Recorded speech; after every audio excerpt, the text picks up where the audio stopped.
Hello, আসসালামু আলাইকুম। আজকে আমি তৈরি করব মজাদার পাটিসাপটা পিঠা। এর জন্য আমি নিয়েছি 5 কেজি খাঁটি গাওয়া গরুর দুধ।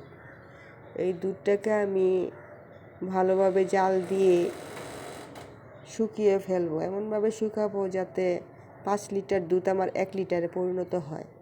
এতে ক্ষীর তৈরি করতে খুবই ভালো হবে, কারণ দুধ যত ঘন হবে ততই ক্ষীরের জন্য ভালো হয়। এতে ফ্লেভারও আসে, দেখতে সুন্দর এবং খেতে টেস্টি হয়। এভাবে নাড়তে নাড়তে আমি দুধটাকে শুকিয়ে ফেলবো। দুধ যত ঘন হবে ততই মজাদার বেশি হবে। তারপর আমি কিছু চালের গুঁড়া নিব। চালের গুঁড়ার সাথে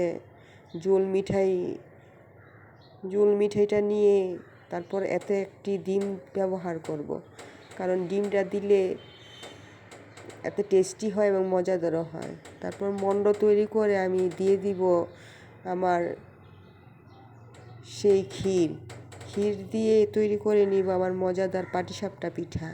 হয়ে গেল আমার মজাদার পাটিসাপটা পিঠা। এভাবেই তৈরি করব পাটিসাপটা পিঠা। এই পিঠাটা কার কার পছন্দ আমাকে অবশ্যই কমেন্টে জানাবেন।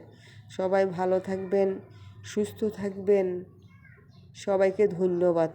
আল্লাহ হাফেজ।